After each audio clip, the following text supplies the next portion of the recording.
Jews always took humor very, very seriously. We cry when we laugh when we cry.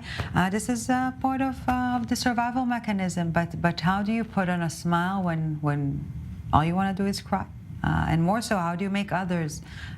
So to try and answer that, we're so glad to welcome here in studio Sheila Friedlander, but best known as Shorty DaGreat. DaGreat. A medical clown from the Dream Doctors. Shorty, here. Thank you so very much for joining us. Thank you for having before I ask you how you do what you do, maybe let's start with what do you do exactly? It's some sort of a medicine for the soul. Clowning is exactly that. Clowning is that moment that comes into a room and it just changes, shifts the energy, and you can feel something else.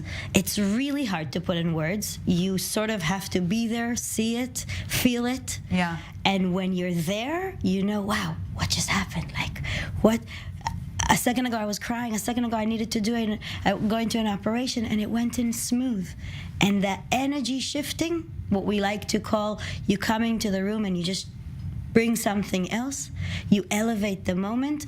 That's what happens. That's the medical clowning. So it's not necessarily about making people laugh, Exactly. but about making them stronger to an extent, but especially when there's also this profound issue of trust being shattered.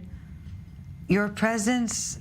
Look, now it's not that the last thing that I want is make people laugh. Yeah. But the first thing that I want is to be there for people, to touch, to put a hand, to put a song, to make the feelings come back to life, not stay in this. We're all in this very hard moment that all you want to do is cry. All you want to do is just sink down.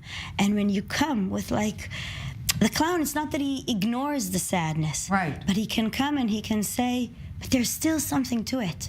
When I see a sick child, so in the hospital, I will always see also something that he has that is still alive, still good.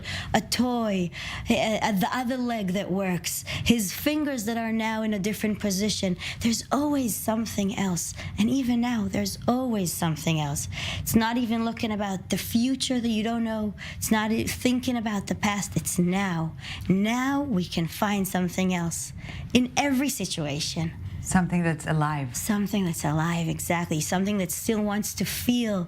If it's music is a beautiful therapy. You're going and you just want to dance. Or a puppet show. Or bubbles. You just want something magical, magic tricks. You're looking to hold on to something that is like, that's what it's going to do to you. Yes. That big breath. This 1 second will lead to another, Exactly. and then another. And yet what you've seen, what we've all seen in the past month is, Heartbreaking. Can you share with us perhaps a moment that you felt that you're making an impact? Look, it can be in the smallest thing of walking into a hotel and you know that all the people there have been evacuated. You don't know where they're going, what happened to them. You don't even need to ask because you can see it on their face. And then that one hand that a mother comes and says, I haven't seen my child laugh like this for the last 3 weeks. And you feel like, it's been worth it. Yeah. It was worth it. Or even we started working in the hospital with soldiers that have been wounding. Yeah. And standing there with a soldier that he's even like, listen, I wasn't even in battle. It was on the way to. It was you can laugh about everything because people like humor. People like laughing at the situation. They want to be in that place that you can just let's laugh about it together, you know what?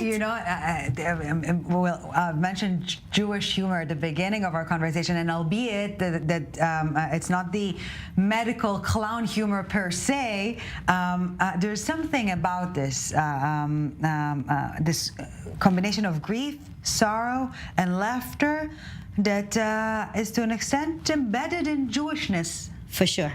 For sure. It's as if we are looking for these moments to help us overcome what's happening in our every year, generation, situation of our nation, and we're always looking at the brighter side, or at there's a joke everywhere. There's a little giggle. You want to be with kids and give them a different future.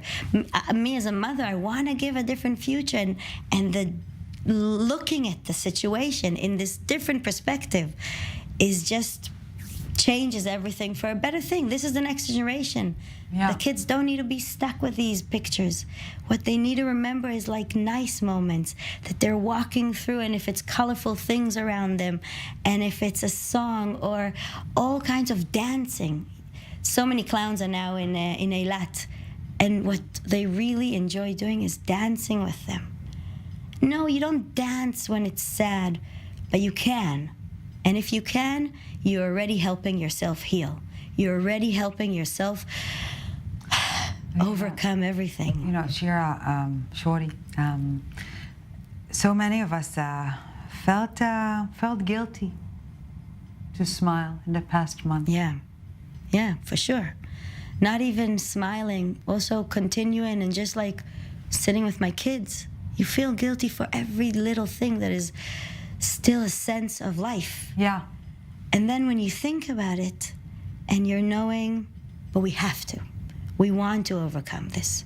We're going to continue living. And this is our instrument, life. We choose life.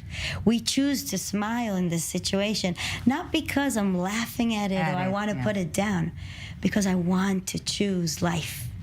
Because this is the answer, the only answer, to death, life. Exactly. Shira Friedlander, Shorty DaGreat, the great indeed. The great. Thank you very much for making us smile and for making so many others smile. Thank you. Thank you.